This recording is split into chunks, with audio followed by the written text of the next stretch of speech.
Olá, meu irmão e minha irmã, graça e paz, tudo bem? Vamos seguir e dar mais um passo no nosso Café com Bíblia expositivo. Estamos no livro de Eclesiastes e hoje estaremos vendo aqui já a primeira parte do capítulo 2, que vai do versículo 1 ao versículo 11, que diz assim: Disse comigo, vamos, eu te provarei com alegria, goza, pois, a felicidade. Mas também isso era vaidade. Do riso disse, é loucura, e da alegria, de que serve? Resolvi no meu coração dar-me ao vinho, regendo-me contudo pela sabedoria, e entregar-me à loucura, até ver o que melhor seria que fizessem os filhos dos homens debaixo do céu, durante os poucos dias da sua vida. Empreendi grandes obras, edifiquei para mim casas, plantei para mim vinhas, fiz jardins e pomares para mim, e nestes plantei árvores frutíferas de toda espécie. Fiz para mim açudes, para regar com eles o bosque em que reverdeciam as árvores. Comprei servos e servas, e tive servos nascidos em casa. Também possuí bois e ovelhas, mais do que possuíram todos os que antes de mim viveram em Jerusalém. Amontoei também para mim prata e ouro, e tesouros de reis e de províncias. Provi-me de cantores e cantoras, e das delícias dos filhos dos homens, mulheres e mulheres. Engrandeci-me e sobrepujei a todos os que viveram antes de mim em Jerusalém. Perseverou também comigo a minha sabedoria. Contudo, quanto desejaram os meus olhos, não lhes neguei, nem privei o coração de alegria alguma, pois eu me alegrava com todas as minhas fadigas, e isso era a recompensa de todas elas. Considerei todas as obras que fizeram as minhas mãos, como também o trabalho que eu, com fadigas, havia feito. E eis que tudo era vaidade, e correr atrás do vento, e nenhum proveito havia debaixo do sol. Que coisa, né, meus irmãos? Vemos aqui Salomão agora trazendo um relato e também uma relação de todas as suas conquistas, bens materiais, a concupiscência do seu coração sendo ali praticada por ele, que ele diz aqui que lhe trazia alegria, mas ainda assim ele deixa transparecer que era uma alegria apenas momentânea. Vemos aqui, meus irmãos, que se olharmos para homens e mulheres de sucesso neste mundo, veremos aqui a vida de Salomão também desta forma.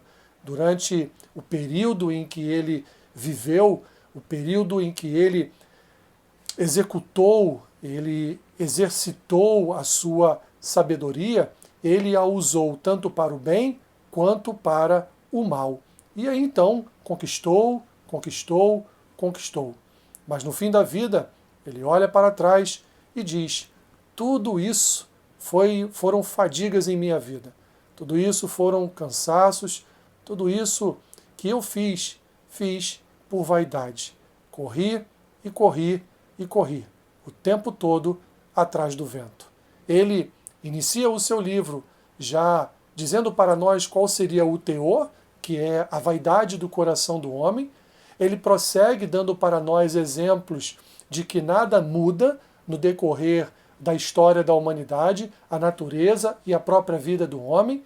Depois ele vai terminar o capítulo 1 falando exatamente que todo o conhecimento que ele adquiriu, toda a ciência que ele adquiriu, tudo isso só causou a ele canseira e enfado, porque a verdade é, o homem não sabe absolutamente nada.